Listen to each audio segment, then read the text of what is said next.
You talked about the economic case that Secretary Clinton laid out, but I'm wondering, last night we saw her on the offensive on issues like race and the birther issue and temperament.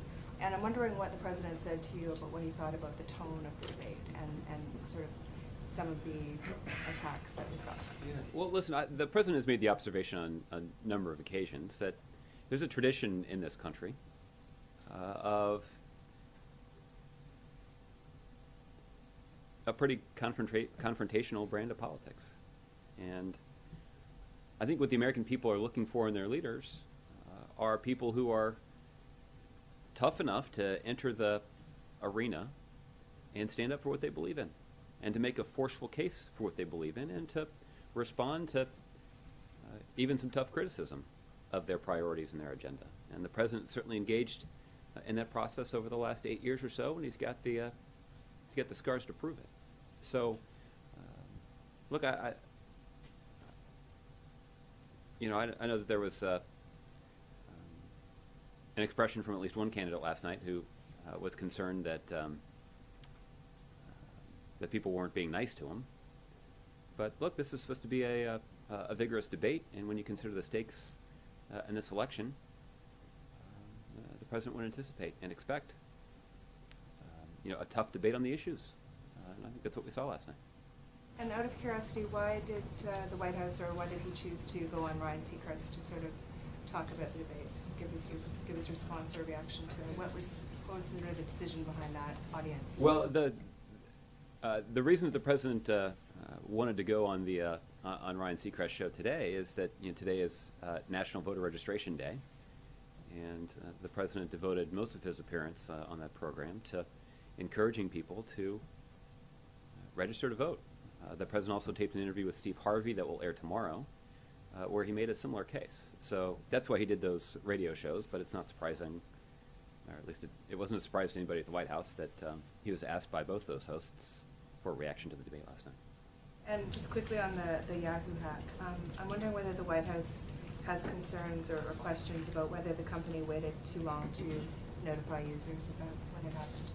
Well, I will say that I cannot speak to the details in terms of what Yahoo has indicated occurred in the context of this hack, but I'd refer you to my colleagues at the Department of Justice and the Department of Homeland Security, who have jurisdiction here and may be able to provide you some greater clarity about what they've concluded. Okay. Chris. Josh, on the President's schedule today is a fundraiser in D.C. for the Hillary Victory Fund. That's an LGBT and allies discussion. I'm sure the President has the goal of raising a lot of money at the event, but does he have any sort of achievement in mind in terms of the message he wants to convey to those in attendance? Well, Chris, it's this is a rather small event, so it's not open. The President will spend his time in discussion with those who are attending the event and talking about something you've heard the President talk about a lot before, which is the stakes in this election, how important it is for Democrats to stand up for our values and fight in support of a candidate that's seeking to advance them. And the President's already spoken a lot publicly about his strong support for Secretary Clinton, and I would expect him to reiterate that pitch once again at the event this afternoon. One of the things that that we did not see during the Obama administration was the appointment of an openly LGBT cabinet member. If one of the attendance members brought that up, or any other advancement in LGBT rights that they wanted to have done, what do you imagine the President, or how do you imagine the President would respond? Well, I think, Chris, I think the President's quite proud of his record of ensuring that there are senior officials in his administration. Well, let me say it this way. The President is quite proud of appointing senior officials in his administration that reflect the diversity of the country. And that's true when you consider the President's White House staff. It's true when you consider senior officials who serve at agencies across the government. It's also true when you consider the appointments that the President's made to the federal bench. And you know, whether you evaluate that diversity based on race or religion or sexual orientation, the president's record surpasses that of his predecessors. And he's quite proud of that legacy. He also believes that's a legacy that can be built on.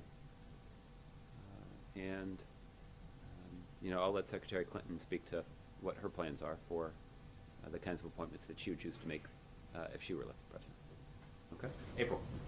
Josh, last night, many people are hands down saying that Hillary Clinton was the victor, to include people from the Republican Party.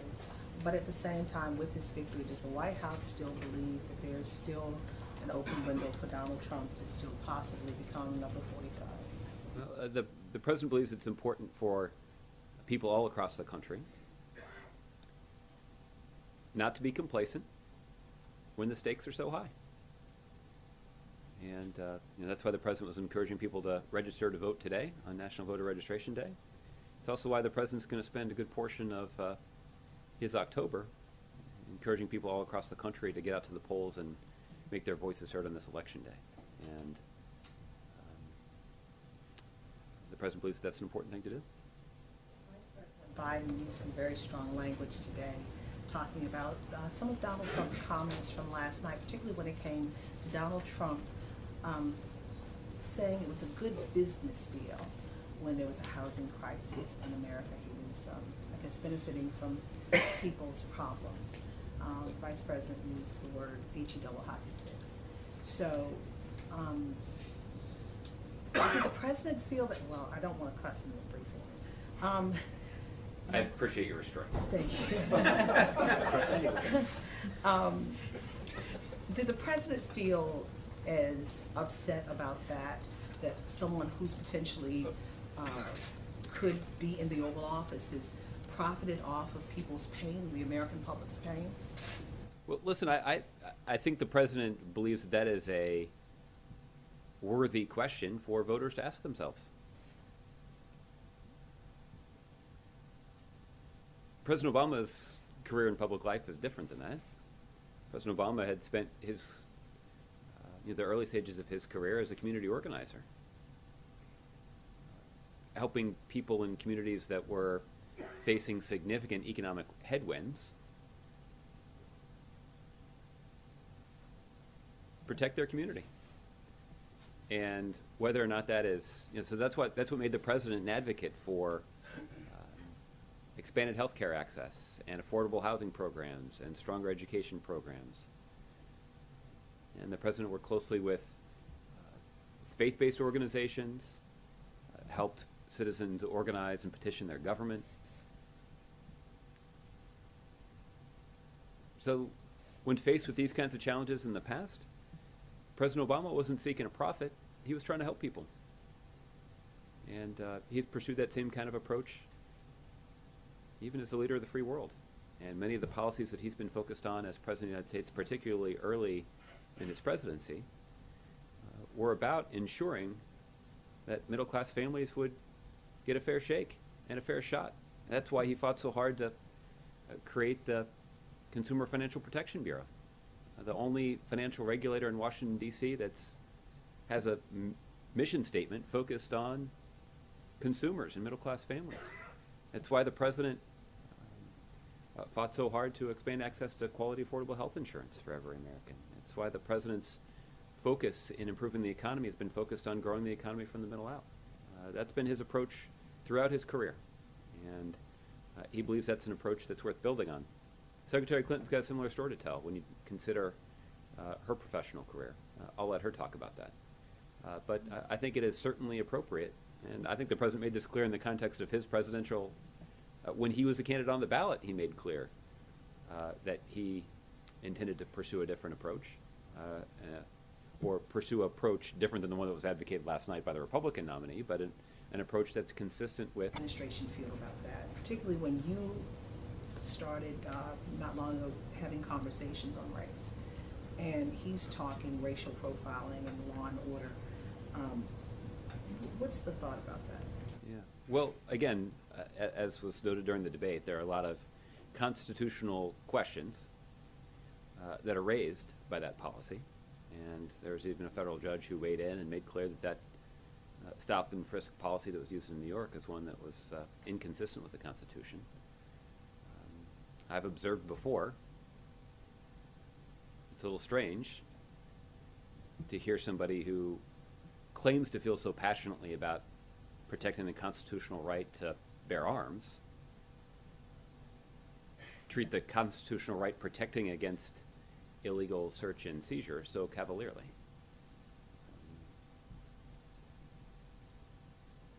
So, President Obama believes that both of those constitutional rights are worth protecting, and that certainly is consistent with his approach to these kinds of issues.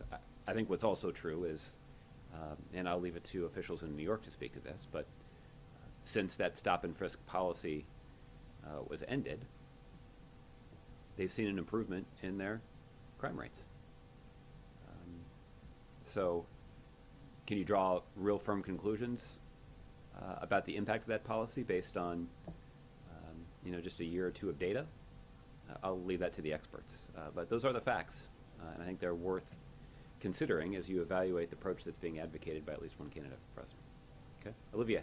Thanks, Josh. Is the president preparing to send more American troops to Iraq or Syria? Olivia, I don't have any announcements at this point about additional commitment of resources to our efforts against ISIL in Iraq and in Syria, but you've heard the president speak many times about his approach to these issues, which is every time the president gets his national security team together to discuss our ongoing strategy against ISIL, they have a discussion about which aspects of that strategy are making the most progress. And we've enjoyed some important progress in recent weeks. There is additional progress that's been made on the ground against ISIL, both in Iraq and in Syria.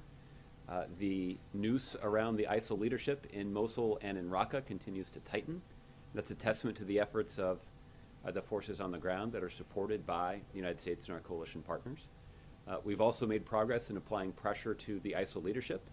And earlier this month, or over the last month, there are a couple of strikes that were taken by the United States that took 2 senior ISIL officials off the battlefield. These are 2 individuals who had a central role in plotting ISIL's external operations. That doesn't just enhance the national security of the United States, that also makes it harder for ISIL to carry out attacks in Europe and other places where the United States is invested in our allies' national security. But as the president has these conversations with his national security team, they aren't just looking to see which aspects of that strategy are showing progress. The president regularly asks, could we make more progress if we devote additional resources to that effort? And when the answer to that question is yes, the president has worked very closely with his team to find those resources and to devote them to that effort in a timely fashion. So don't have any announcements at this point, but we'll keep you posted if that changes. One more. There's a Daily Beast report that the senior the special envoy to Syria, Michael Ratney, was told 2 days before the latest airstrikes against the so-called white helmets in Aleppo that an attack was coming. Can you confirm that the U.S. government at that level had advance warning?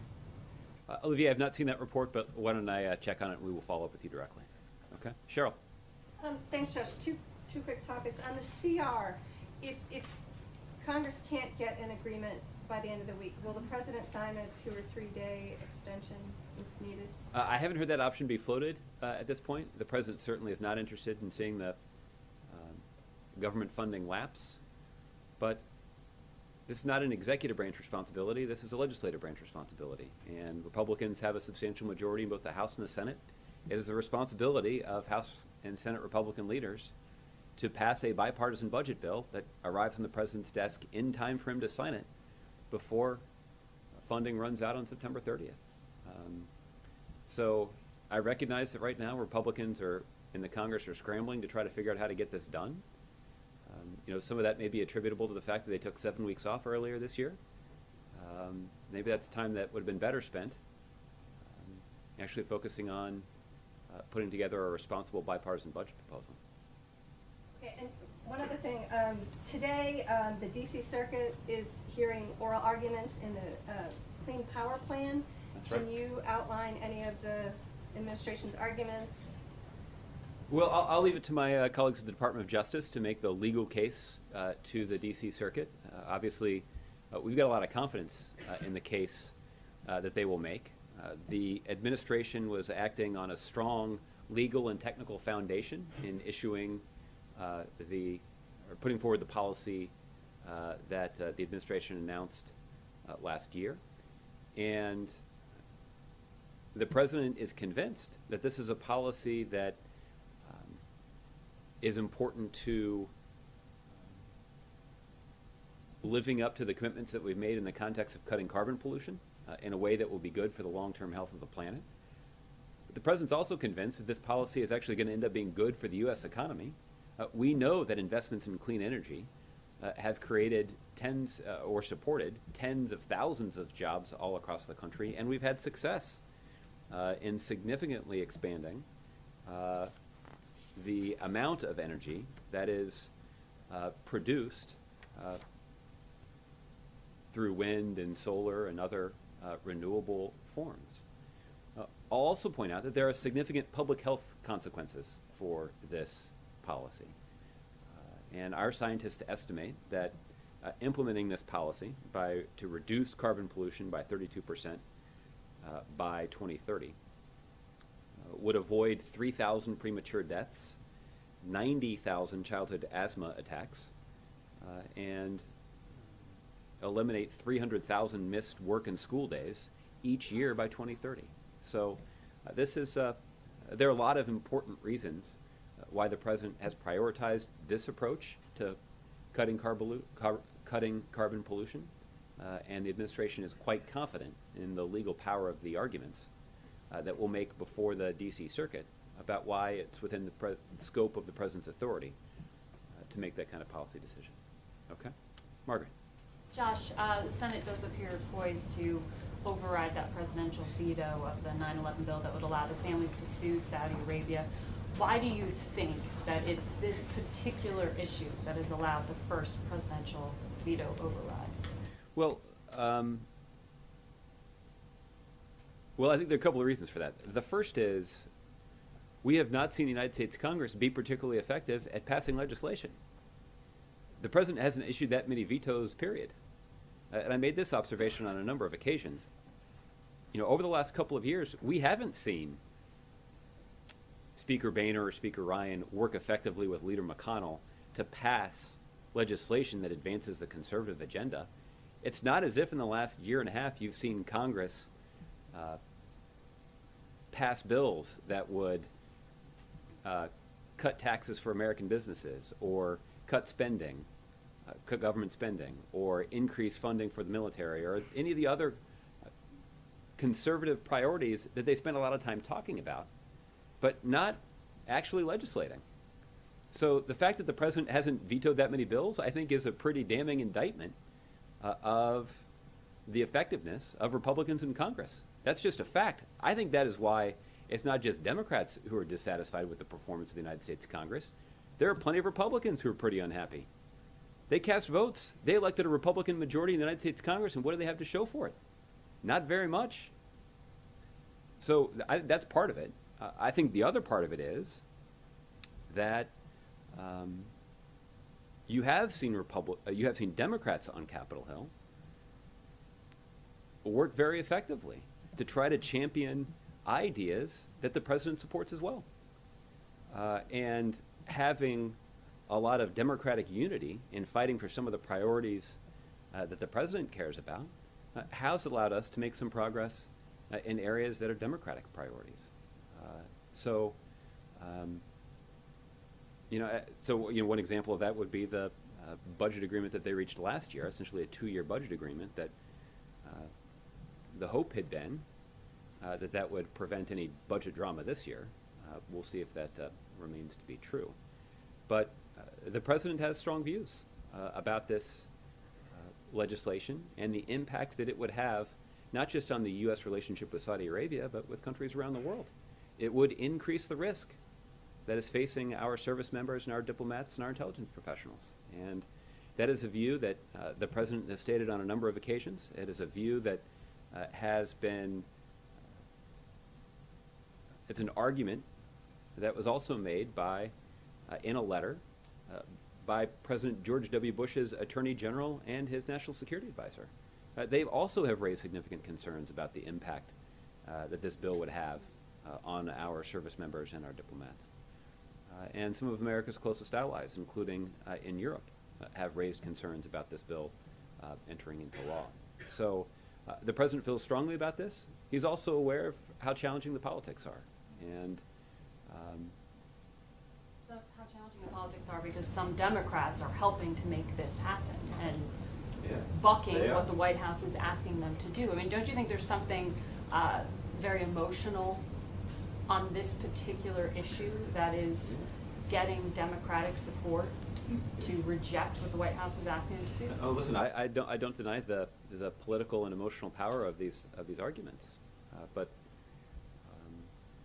look, the President has spoken powerfully on a number of occasions about the sacrifice that's been made by the families of those in the United States who lost loved ones on 9/11, and the resilience that they have shown has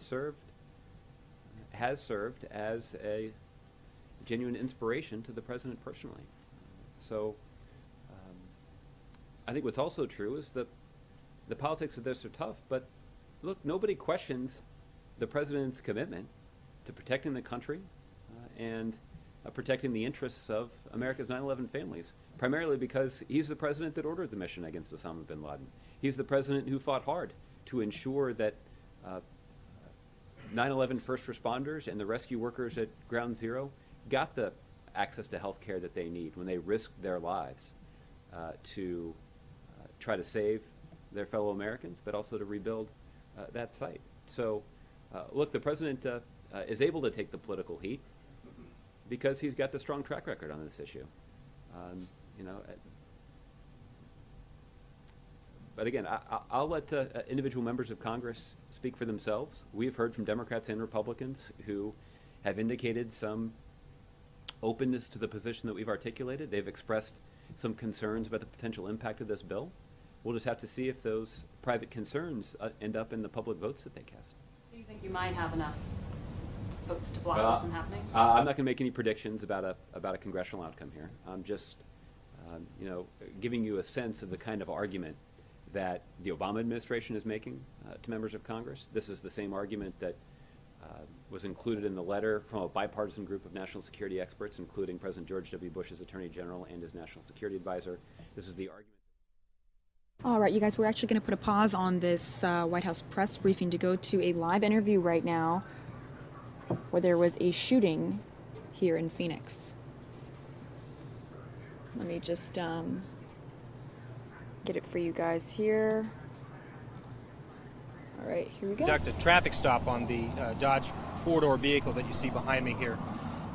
During that stop, for some reason, the driver of that vehicle put the Dodge in reverse and rammed the patrol vehicle that was parked behind it. During this encounter, there was another officer in a vehicle to the suspect's right who was covering that angle and saw that the suspect then raised a handgun. The officer perceived the threat and fired, striking the driver and ending the threat. The officer that shot exited that vehicle and joined the other officers to the rear. There was a suspect passenger in that vehicle who was called out to the officers, taken into custody. The driver, the officers then approached the vehicle and saw that the suspect driver had been struck, was unresponsive.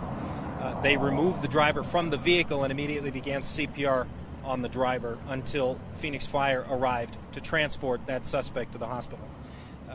Last I heard, the suspect is in critical but stable condition at this hour.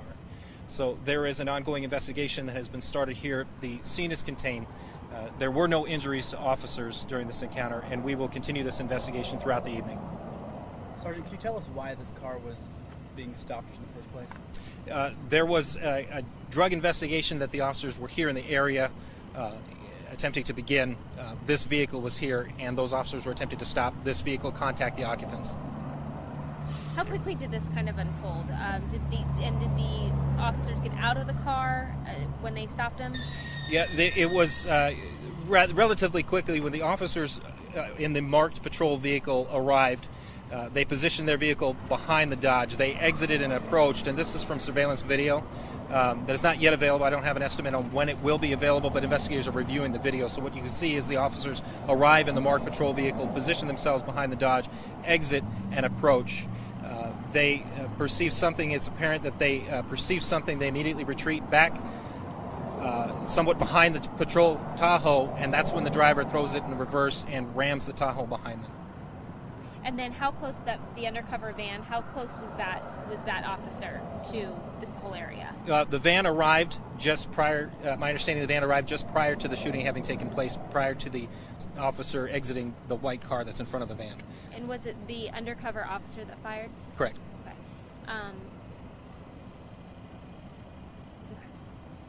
What goes on now? Obviously, big investigation. Correct.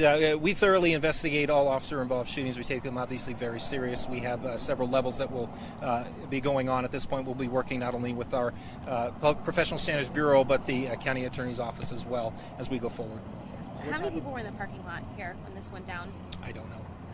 You have a lot- They stopped this car because it was part of that other drug investigation? They were attempting to be in a drug investigation, and they were conducting a traffic stop on this Dodge vehicle. Traffic stop related to that investigation? I believe so, yes. The suspect, the passenger that was in the car, is he facing any charges? Did he do anything? It's too early to tell in this investigation. How many charges could the driver be facing once he's released? Well, again, I'm going to let the investigators continue, and they'll work that out. And when we have that information, I'll make that available. Do you know how many times the guy was shot? I don't. Do you know where? On his body. The investigation will prove. What was his condition upon transport? Upon transport, I don't know. Last I heard, it was stable but critical. Are there other suspects outstanding? No, there were 2 occupants inside that Dodge vehicle, the driver who was shot after presenting the handgun, and then the suspect. Now, there were 2 handguns recovered from inside that suspect vehicle. So that's why the guy in the back, or the person in the back seat was also suspect? Back seat of... Okay, there was a front passenger and a driver. So the driver was shot by the police. The front passenger that was removed. There's the only 2 occupants of the vehicle. So did they see the firearm, or was the driver raising the firearm? Yeah, we're going to not only talk with the officers that were involved, we're going to talk with the witness officers. If there were any other customer witnesses, we're going to review surveillance video, and that'll be part of the ongoing investigation. The passenger, did he grab a gun? Did he do anything? Was he just sitting there? I mean, obviously he didn't get shot, so I'm assuming he didn't. From what I know at this point, Yeah. the passenger was compliant with officers. Okay. In situations like this, you have to be quick on your feet, because obviously we see a firearm when he walks right up to the window. What do you think about the officer's actions? Well, again, I can't speak in specifics because we're still very early in this investigation. What I can tell from the surveillance video, the officers possibly perceived something, and I don't know what that is, but you could tell their actions were quick and guarded because they retreat quickly from the Dodge back towards the Tahoe just prior to the suspect ramming their patrol car. In a lot of situations, it's split-second thinking. Well, your training takes over. You do what best you can to not only protect the community surrounding, but your partner as well, and that you're looking out for the safety of the suspect. And again, the officers, after they approached the suspect, they saw he was struck. They immediately removed him from the vehicle and began CPR until fire personnel arrived. Thank you. Otra vez? Por favor.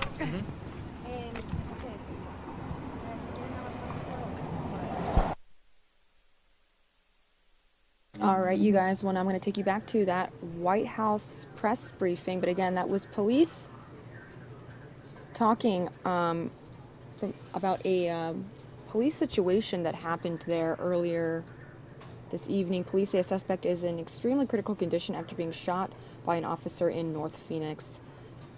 They say that happened around 6:30 p.m. Again, we'll give you guys more information as we find out. But let me take you now back to that White House press briefing. will demonstrate the courage of their convictions and vote their conscience. Two administrations have now said that there is no link between senior Saudi officials and the terrorists who carried out these attacks. So, given that, and you standing by those findings, why do you think it is such a risk that if these cases make it to court, that they could find otherwise?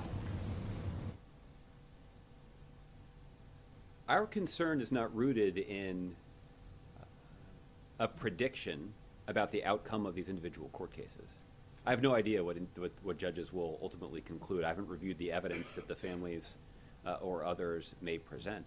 Our concern is rooted in the erosion of this foundational principle of international law. And the concern is rooted in the idea that the United States of America is more deeply engaged in more countries around the world than any other country in the world. So carving out additional exceptions to sovereign immunity puts the United States at greater risk than any other country in the world, by virtue of the fact that we are more engaged around the globe than any other country in the world. That's the concern that the president has. And again, it's not just the president who's making this argument. It is national security experts in both parties, leaders in the private sector, and the leaders of some of our closest allies are expressing the same concerns. What do you say to the families who, in their view, believe the White House is standing in the way of justice? Listen, the president is very sympathetic to the argument that the 9/11 families make. And the president is very interested in making sure that those families understand that this administration stands with them. This is an administration that sought justice for their loved ones. This is the administration that fought to ensure that our rescue workers got the health care that they deserve. And this is the president who, every year, has paid tribute to those who were lost on 9/11. So the president understands the passion that's on both sides of this issue. It's the president's responsibility to consider the broader impact that this bill, as it's currently written, would have on our national security and our standing around the world, and on our diplomats and our service members who represent the United States around the world. One final question, different topic. Syria, any update in any National Security Council meetings, White House meetings, decision about the siege underway in Aleppo, and whether there's going to be any intervention? I don't have any update on any discussions, but obviously this is a situation that continues to be of deep concern by the president and his national security team, and it's something that we're going to continue to closely monitor. Okay, James. Josh, thank you. I have 3 issues I think we can knock out fairly quickly before we return to a fourth that may take a bit longer, being the debate. First, just on JASTA, my understanding is that the Senate Republican leadership has indicated that action in that chamber on this measure will begin tomorrow, or thereabouts. Yeah. If that is your understanding as well, is that occasioning any intensification of the lobbying effort by the White House and or by the president? Well, I don't have any specific presidential conversations to talk about at this point, but the administration and the White House remain engaged in making our case to members of Congress, and we'll continue to do that as long as we have the option to do so. On the event today concerning outreach to millennials, if one studied the attendee list, one saw that among those in attendance is an executive associated with the program Funny or Die. And I just wonder if you could provide for us a bit of the strategic communications thinking that goes into the invitation to a White House summit of somebody associated with a program whose name is Funny or Die. Yeah. This is an outlet that has had a lot of success in building a large audience among young people. And the president has gone to places like BuzzFeed and even Between Two Ferns to make a persuasive case that young people should consider signing up for health care through the marketplaces. So it makes sense to engage as many organizations as we can who have that kind of audience. And we certainly welcomed the constructive engagement that we got from Funny or Die. Besides the simple practicality of seeking out such individuals and venues for outreach to millennials, does it say anything about the state of this younger generation that they may be getting their news through a place like Funny or Die or Between Two Ferns and so forth, and that an institution like the White House has to seek out the help of, if you've been around a long time or with any sense of history, you would see the sort of, it would jump out at you that somebody associated with a program like Funny or Die is a White House summit attendee. Yeah. And what does it say about millennials? Listen, I think it's a commentary on the increasingly fragmented nature of our media environment, that that people have an opportunity to get their news and to be informed based on the way they consume information from a wide variety of sources. And look, the president's still interested in engaging with outlets like all of you to talk about the Affordable Care Act, and I'm confident that he'll do that in the 4 months that are remaining here while he's in office. But we would be remiss, I guess, to use another legal term, it'd be malpractice to fail to engage those kinds of outlets that we also know have a substantial audience that we're trying to reach. And so that's part of what we're doing today. This is also a medical term, so it's very apt. Well, that's what I was referring to there, rather clumsily. Finally, before we tackle the debate again, DHS Secretary Jay Johnson spoke today about the many resources that his agency is making available to state election officials and offices to protect the integrity of the elections at the state level in terms of cybersecurity and so forth. How confident is the administration about the integrity of the electoral process in this season of cyber attacks and so on? James, we continue to be very confident for a variety of reasons. And I think one of the most important reasons is that because elections are controlled at the state and local level and they're administered by state and local officials, there's not one central repository that lends itself to easily corrupting or influencing a national election. So the fact that you essentially have administrators using a variety of systems in 50 different states and thousands of localities means that poses a pretty unique challenge to hackers. Now, it also poses a pretty unique challenge to individuals who are interested in reforming and making the system more efficient. But it does come in handy when you consider potential vulnerabilities in cyberspace. The second thing that I would note is that the Department of Homeland Security, however, does maintain significant resources and expertise that can be made available to state and local elections administrators who want to do everything they can to protect their systems. And we certainly would encourage them to consider availing themselves of those resources. And I know that Secretary Johnson has put together essentially a working group that includes people from all across the country that do have an expertise in this, that can be helpful in trying to facilitate the delivery of that expertise and of those resources to administrators across the country. But overall, the administration continues to have a high degree of confidence in the ability of election administrators all across the country to conduct a free and fair election consistent with the expectations of the American people, and I think the American people should share that confidence. Thank you. All right, to the debate.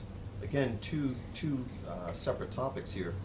At the beginning of the briefing, you commended Secretary Clinton for the case she made on behalf of the President's economic stewardship and how she would bring that forward in various respects. In explaining why she would seek to raise taxes on the wealthy, Mrs. Clinton said that the wealthy, quote, have made all the gains in the economy, unquote. Is that an accurate depiction of the economy that the President has stewarded in this recovery, where the wealthy have, quote, made all the gains? Well, I think the latest census report indicates that we have actually seen income growth all across the income scale, but there's actually been more income growth among low and middle income families than there has been among families at the top of the income scale, at least in the year 2015.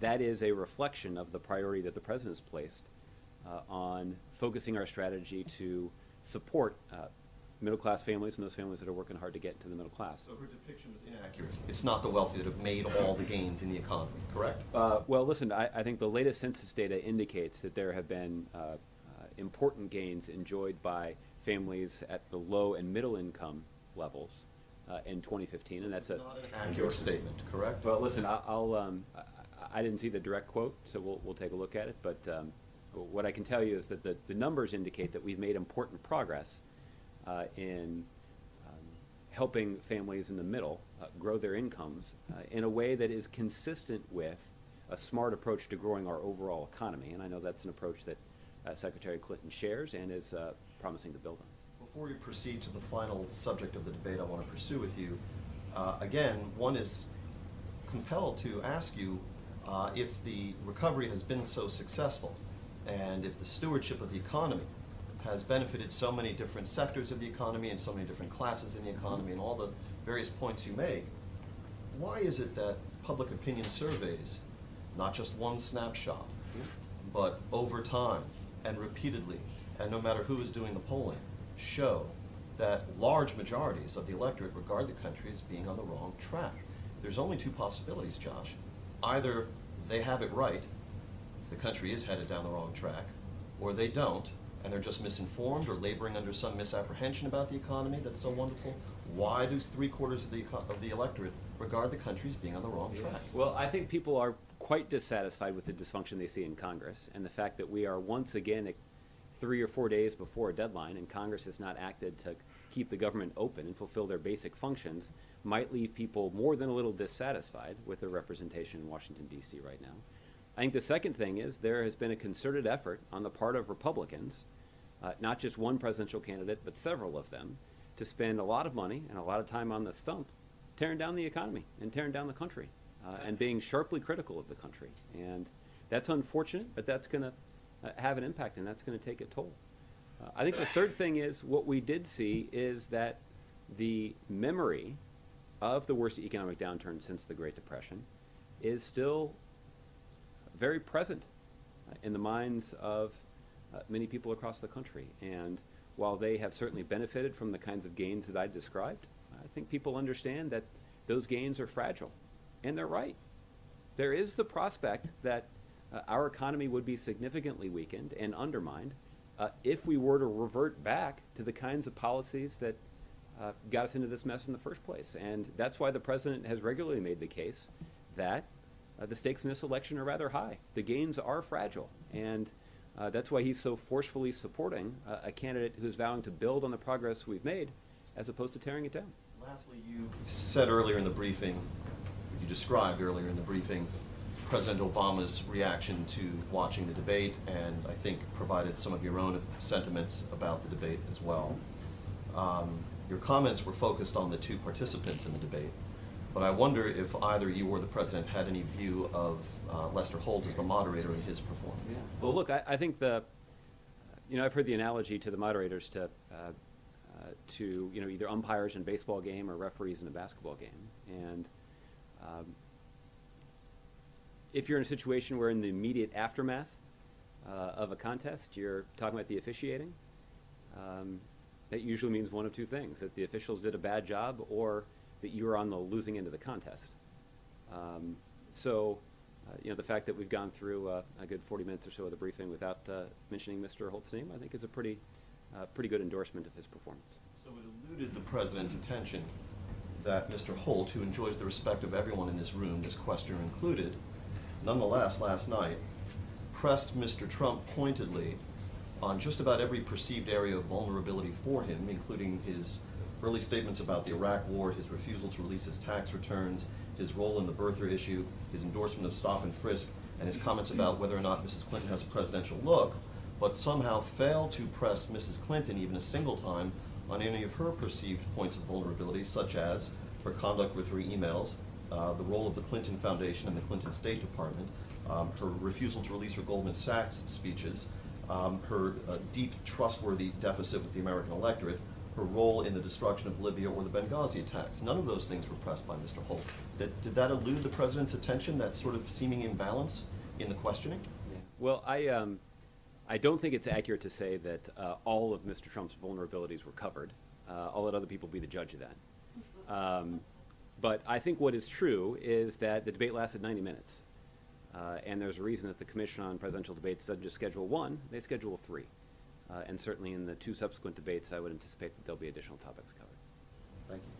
Ron? Just one more thing about the debate and this trade and the Trans-Pacific Partnership. How did the president feel about watching his former Secretary of State essentially trash this deal that is so important to his legacy while literally tens of millions of Americans are watching? Yeah. Well, listen, the view that was expressed by both presidential candidates with regard to the Trans-Pacific Partnership is different than the view that's been advocated by the president.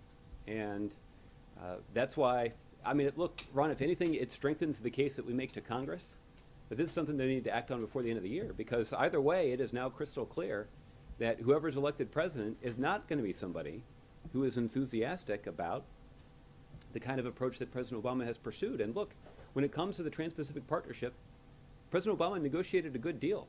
This is a deal that will level the playing field for American workers. It will cut 18,000 taxes that other countries impose on American goods.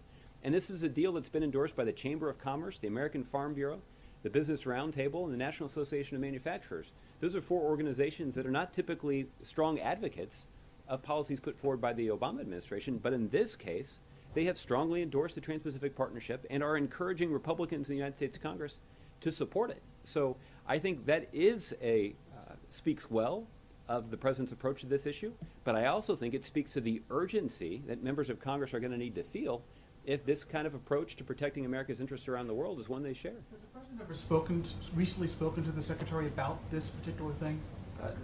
Well, I'm not going to read out all the details of their conversations. You know, they had an opportunity to see each other a couple of times when she was in D.C. a week and a half ago. How is he going to campaign on this issue out there in the world in the coming weeks, and not months, coming weeks, when he clearly feels so strongly about this and she clearly feels so negatively about it? Well, listen, the president has not hesitated to put forward a persuasive case about why he believes the Trans-Pacific Partnership is something that Congress needs to ratify before the end of the year. And he's going to continue to make that forceful case. He believes it's in the clear national interests of the country when it comes to considering the strategic situation in Asia.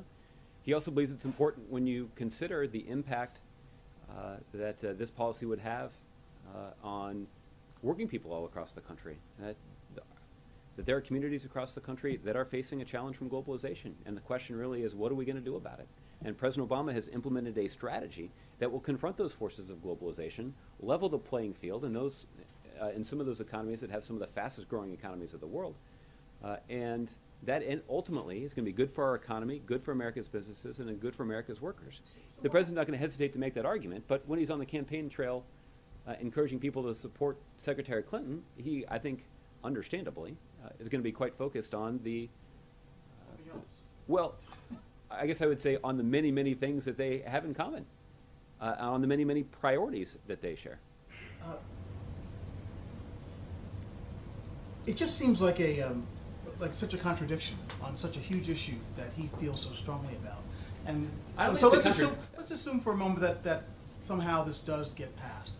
Then clearly the next president is opposed to this. What does that say to our allies? What does it say to? I mean, how is this thing ever going to take root and actually become a significant part of our country's policy if both future presidents are against it? Yeah. Well, first of all, I don't think it's a contradiction. I think it's just a difference of opinion. And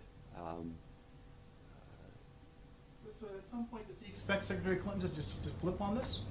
Again? No, I take her at her word. So I'll let her describe her opinion and her position on this issue. With regard to the policy,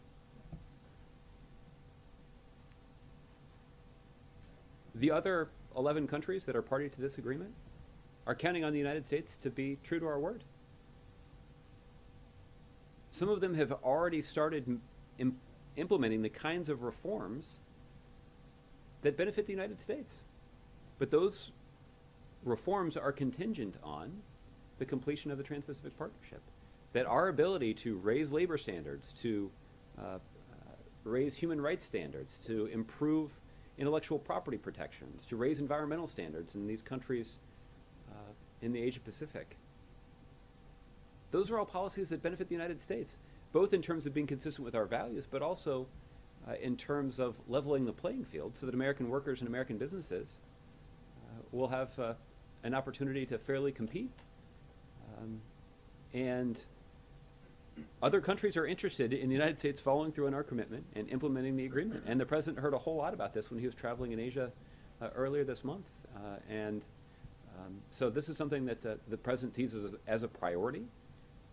And we know that the U.S. business community that, as I mentioned, is typically aligned with the Republican Party, is typically not so supportive of an Obama administration policy.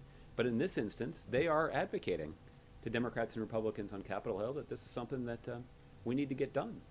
Just ask you a question on Syria. When you were talking about the national security meetings that the president has, you were very specific in saying that there's a lot of discussion about ISIS, the counter-ISIS campaign, so on and so forth. Is there discussion specifically about the Syrian regime and the civil war as well by that group? Well, And have they gotten to the point where they have, I think Margaret kind of asked you this, or where they have ruled out everything essentially? No, they have not ruled out everything. What they have, what's important for you to understand with these conversations is that there is broad recognition that it is, that the failed leadership of Bashar al-Assad has created the conditions on the ground inside of Syria that have allowed extremism to take root. His failure to lead that country, and in fact, his willingness to divide that country by waging war against his own citizens, have fueled extremism. And it's created enough chaos that organizations like ISIL and even Al-Qaeda has sought to establish a safe haven or a toehold inside of Syria and use that as a base of operations to threaten the United States and our allies around the world. So, yes, the administration and the president has implemented a policy to degrade and ultimately destroy ISIL. But we also have been very focused on trying to address the root causes of this conflict that have allowed ISIL to flourish. And that is the failed leadership of Bashar al-Assad. That's why Secretary Kerry has devoted so many sleepless days and nights to trying to negotiate with the Russians and to try to advance political talks so that we can bring about the kind of political transition inside of Syria that even the Russians acknowledge is necessary. Is there any, given what's happening in Aleppo in the last days since the ceasefire has fallen apart, is there any rethinking of what America perceives as its own, as its national security interest in that theater, in that context, given what seems to be an impending humanitarian disaster, worse than what we've seen during the past, or compare it, but I mean, it's a very common sense. Is the situation there so terrible that the president is rethinking what he might want to do there? Well, is he even considering it? What I'd say about this, Ron, is a couple of things. The situation in Syria has been terrible for years now, unfortunately, and there are too many, countless innocent lives that have been lost, and millions of other lives that have been changed for the worse as a result of the chaos and violence that we've seen in that country.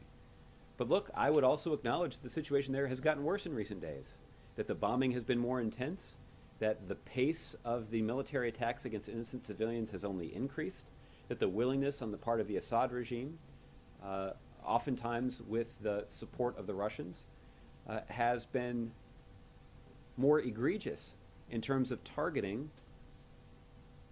civilians and civilian facilities. We've seen that the Syrian regime has been willing to target first responders, the so-called white helmets. We know that there was a military strike that was focused on the supply of drinking water that was available to the citizens or the civilians in eastern Aleppo. So I would acknowledge that the situation in Aleppo has gotten worse. But what's also true is that the president and his team are always looking carefully at the situation to determine if there is something different that we can do, if there is more that the United States should do to protect our interests in that region of the world. And at this point, the answer to that question is no. No, at this point, the approach is we're going to be squarely focused on ISIL and other extremists in Syria and Iraq that could pose a threat to the United States. And we're making important progress in backing opposition forces on the ground, carrying out airstrikes, and working closely with the Iraqi government to apply pressure both to ISIL leadership, but also to retake territory that ISIL had previously held.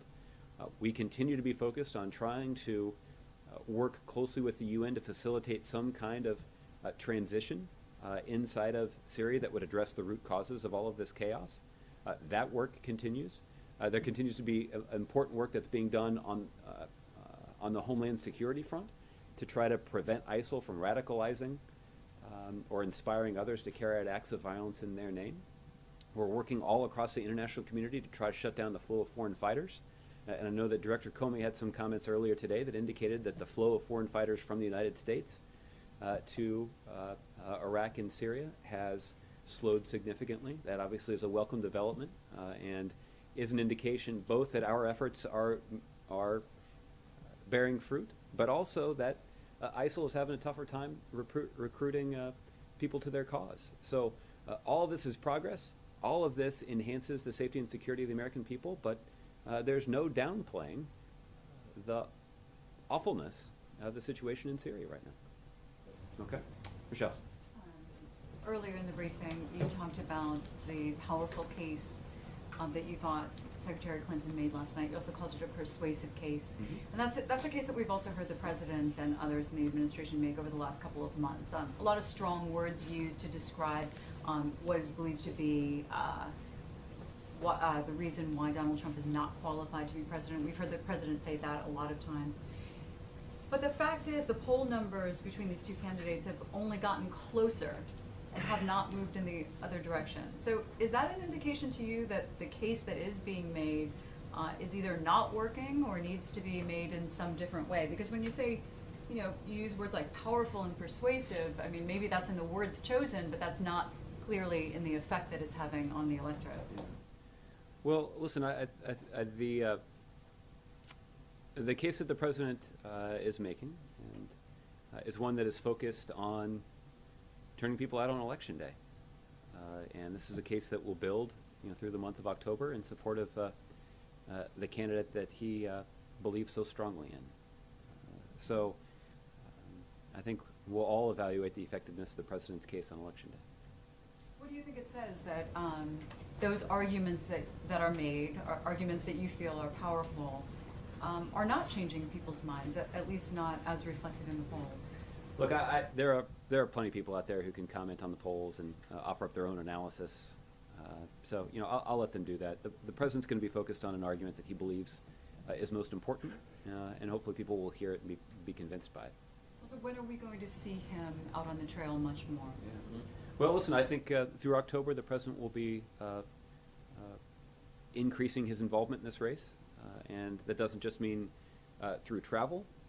That also it means that the President will be more engaged in, or I guess I'd say feature more prominently in some of the advertising efforts of Secretary Clinton and other Democrats across the country. But the President's made clear that he wants to do as much as he can to support Secretary Clinton in her campaign, and that's what we'll do. But largely our cues for how to do that will be taken from the campaign and Secretary Clinton's advisors who are formulating that strategy. Yeah, I mean, he's used the phrase, you have to be running scared when you're looking at this election in particular and those numbers. So when he sees those numbers only getting closer, and it remains to be seen, of course, what happens after this debate in the next couple of days. But when he sees those numbers, does he feel like the message needs to change, or that he needs to do something that, I don't know, gets people's attention more or makes his case better? I think you're going to hear the President continue to warn against complacency. And the President's remarks to the Congressional Black Caucus 10 days or so ago, I think, is a good example of that kind of message. I also think you're going to hear the President deliver a message similar to the one that he delivered on Ryan Seacrest's radio program earlier today, in which he made a case to the American people that it's important to get involved in our democracy, and that our democracy benefits from that regardless of who you choose to support. Now, the president's obviously got his own very strong view about who he believes people should support, and he'll make his case accordingly, but he believes that our democracy is improved when more people are engaged, and he'll continue to make that case as well. The president will have ample opportunity to make that case, and I think the president feels good about the current trajectory of the race. Thanks, Josh. Okay. JC?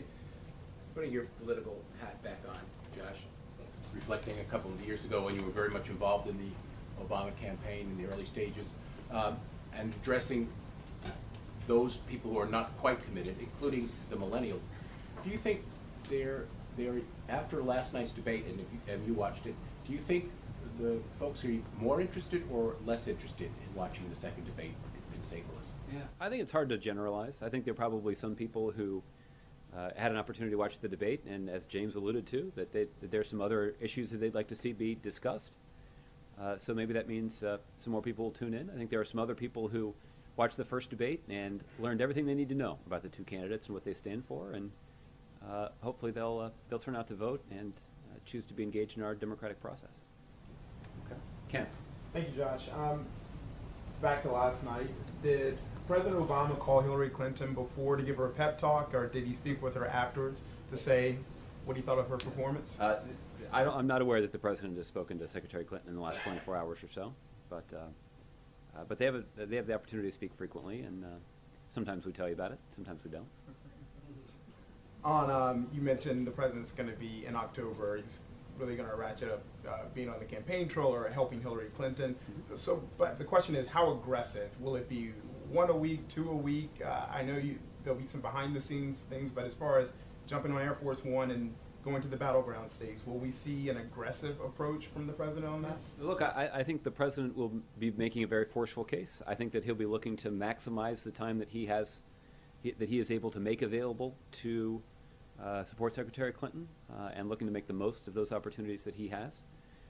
Look, I think in early October, the president, will be doing spending 1 or 2 days per week on the road, in support of her campaign. And as the election gets closer, he may look for more opportunities. But I would caution against you evaluating the president's engagement solely based on. All right, you guys, in just a few minutes, we're going to go live back out to that shooting that happened earlier tonight in Phoenix. So just get ready to transition here in just a few minutes back out to that shooting in Phoenix, and we'll get the latest details from our reporter from Fox 10.